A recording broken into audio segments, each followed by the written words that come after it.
It was like any other night out. There were good friends, a few drinks, and laughter. But as the night ended and the crowd thinned, Lorraine Cox began the familiar walk home through the busy city centre. Only this time, Lorraine never made it back. And as we will see today, this was all captured on CCTV. 32-year-old Lorraine Cox had been in a relationship with Elise for a couple of years, and when we pick up the story in September 2020, they were engaged. They'd met in 2018 and lived in Exeter together before moving up to Scotland in October of the following year. Lockdown, as you know, was tough for us all, and Lorraine naturally missed her friends and family back in Exeter and headed back to her home city on August the 14th to catch up with those people that she missed. On the late bank holiday Monday in August, Lorraine had been out with some of her friends in Exeter at the arcade and on Exeter Quay. It's a lovely place and it had been a great evening with lots of laughs.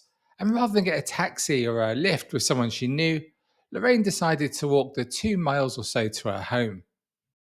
It was a warm, balmy night as Lorraine waved goodbye to her friends and she happily walked home through the centre of Exeter.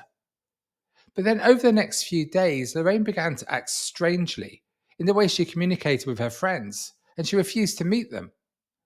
Then Lorraine suddenly announced that she was starting a new life in Plymouth. This made no sense to her friends and her family. And finally, a week after that night out with her friends, her dad went to where she was staying and saw that her diabetic medication was still there. He knew immediately that Lorraine needed this medication and reported his daughter as missing to the police. Police looked at the extensive CCTV on offer of the night in question, and they soon identified Lorraine as she walked through the city centre of Exeter. As you can see in the CCTV footage, it was clear that she was being followed.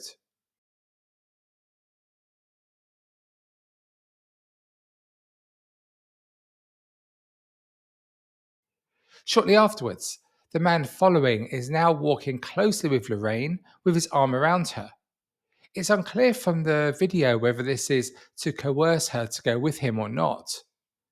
The pair then turned off the main street and disappeared from the CCTV view. This man was quickly traced to not too far away the Bodrum kebab shop in the centre of the city. He told police that his name was Christopher Mayer and he was originally from the Kurdish region of Iraq and had only been in Exeter since July. Since arriving in Exeter, he'd been living in a room above the kebab house, and he didn't work there. He told how he had been doing some work in the black market selling tobacco. He didn't seem to know many people around, just being on nodding terms with the other people living there, and he kept some privacy by using a door at the back of the shop to come in and out. Christopher Mayer was adamant that he had nothing to do with the disappearance of Lorraine Cox. But the very next day, police officers made a awful discovery. When they searched the alleyway behind Christopher's flat, they found the dismembered arms and legs of Lorraine. And 4 days later, about 5 miles away from the centre of Exeter, they found Lorraine's head and torso at a forested area known as Timpits Hill. Unfortunately, with the decomposition of the body, the coroner couldn't be certain exactly how she had died. Detectives arrested Christopher Main and found out he had been lying to them.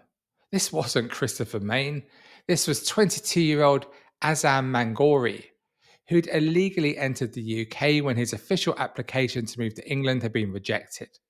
Again, he said he had nothing to do with Lorraine's disappearance. But the investigation turned up a number of leads. The police found an audio recording of him and Lorraine having a sexual encounter on the night she died, in an alleyway near where he lived, which Mangori had recorded on his mobile phone. It didn't seem that Lorraine had been forced into this, but on the tape he could be heard offering her drugs and alcohol to come back to his flat. And detectives had no doubt at all that this is exactly what Lorraine had done.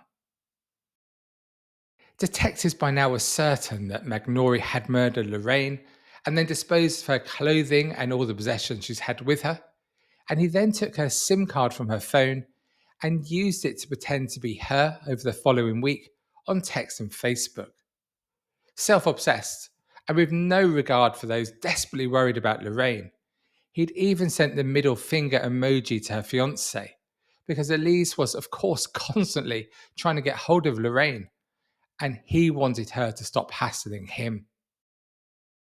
Living in the centre of Exeter, he'd been well aware of all the posters that had sprung up asking for information about Lorraine, and social media and the newspapers locally were full of desperate attempts by her friends and family to find out just what had happened to her. Further analysis of CCTV in the city showed Mangori caught on camera in shops buying supplies to help him dispose of her body, including bin bags, tape, a suitcase, and an air purifier to hide the smell of the body. Mangori finally admitted that he was responsible for disposing of Lorraine's body, but he said her death had been an accident. He told how he was terrified of being deported back to Iraq, and so he'd lied about what really happened, as he'd been brought up in the Kurdish region of Iraq with very strict parents, and he'd escaped to a new life in the West. He said, as a bisexual man, if he went back, he'd be stoned to death for his sexuality. Mangori's final version of events, after all the initial lies, was that he and Lorraine had a nice conversation in the street, which eventually led to them having sex in an alleyway close to his home. He told how he recorded it, just in case anything went wrong, in his words. And he said he wished he'd recorded all the events of that night to try and prove his innocence. He said they both went back to his flat where they drank shots of alcohol, had sex a couple more times, and smoked drugs. He claimed that Lorraine pulled out a black substance from her pocket wrapped in foil, put a lighter underneath it, and used a rolled up banknote to breathe in the vapour. He said that when he tried this, he had a very strange reaction and eventually passed out. But detectives by now knew he was lying, as a toxicology report concluded that Lorraine had no drugs in her system that night. But he continued with his version of events of what had happened, saying that when he came round from this drug, he then found Lorraine unconscious on his bathroom floor, at which point he had tried to carry out CPR like he'd seen in the movies, but he didn't have a clue what he was doing. When he was asked why he didn't attempt to get help or call an ambulance, his response was that he was too busy on focusing on how to do CPR correctly, and he didn't know how to call an ambulance. At that time, he said he thought about just fleeing the scene, but then he claimed he started to have hallucinations, saying he thought he saw weird creatures coming out of Lorraine's mouth, something he later accepted were hallucinations and not reality. He claimed this is why he stuffed a t shirt in her mouth to stop these creatures from leaving her body. But he'd pushed this cloth so far back into Lorraine's mouth that it blocked her airways. So if she had still been alive at this time, this would have been the cause of death. Analysis of his phone and internet records showed contact with both male and female escorts on the night of Lorraine's death.